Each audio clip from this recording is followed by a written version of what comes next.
Well, they're mad as hell and they want to be heard on Parliament Hill. A new youth-oriented, youth-driven, actually, online organization called Leadnow is kicked off today. Well, what's that all about? They've got some big names behind them and people promising that the established party should be nervous of what's coming on.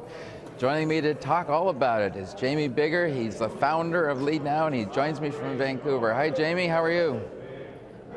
Hi, Don. Great to see you. Thank you for inviting us on. All right. What's this all about? What do you hope to accomplish? Well, our goal is to create a new way for Canadians to come together online to talk about their hopes, their shared hopes and priorities for the country, and to create a really strong voice that's going to be heard in Ottawa. And how are you going to do that? Well, what we're working on right now as our launch campaign is this process to create what we're calling a declaration for change that's going to call for federal politicians to cooperate for progress on some key challenges identified by Canadians all across the country in a process that's both online, so we're doing a lot of online engagement through social media, and we also have a cross-country event next week called Regeneration, where we have 50 events already signed up, every province all across the country, on campuses and coffee shops, where people are coming together to talk about their hopes and dreams for this country. And we're going to turn that into this declaration for change, do some online voting, and then ask Canadians to commit to back the declaration with their own commitment to vote for the politicians that they think will rise to the challenge.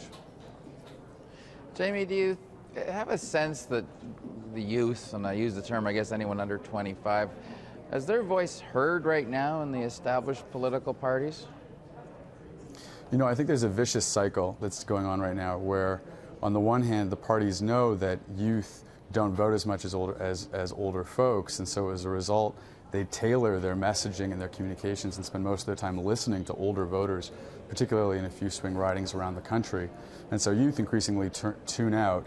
They're sick of a really divisive and toxic political environment, and the two things just reinforce one another. Youth feel increasingly alienated. The parties don't feel like they get much out of talking to youth.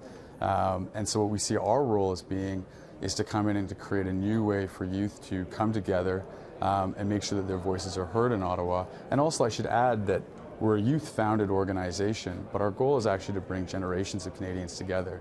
We're really excited about the idea of intergenerational partnership, and we know that a lot of older Canadians are wondering why youth aren't more involved in politics, and so we're hoping to bring them together in this independent organization as a way of then bringing people back into the political system, but on their own terms.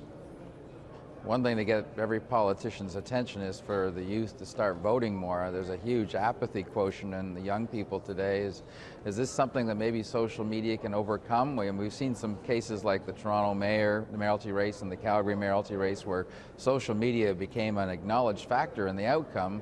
I guess that's sort of where you hope to take this thing eventually. Is that right? Yeah, well, I think you need to go where people are, and increasingly younger people who could be voting are spending their time on social media. It's not just a matter, though, of social media or online or offline or those sorts of things. It's about approach, and particularly for younger people, and I would go as far as under 30, and in some cases even under 35, the younger generation. They want to be heard. They want to be part of decision making. They feel like they should have a voice at the table. Part of what online processes allow us to do is allow more and more and more and more people to be part of creating decisions together. And that's what this collaborative process for creating the Declaration for Change is all about. Jamie, I don't sense from your news release that you're necessarily partisan, and I take I'm reading it that you're not anti-government as in the Conservatives, you're sort of non-partisan. Is that accurate? Well, I wouldn't say that we're happy with this government. I think that we have a strong critique of the current political system for being too divisive and too focused on short-term, narrow issues. And I think this particular government has been particularly egregious in those areas, particularly guilty of that. So I want to be clear that we do have a perspective, but at the same time, we're not backing any particular political party. We're not partisan in that sense. We're bringing folks together from across the different political parties, and what we're really interested in is building consensus for progress on some of the major challenges that are facing this country. Well, good luck with you, Jamie, and let's check back in with you in another 6 months or so and see if this thing's come together. I think it's an interesting experience, and certainly you'll probably hear from us before that.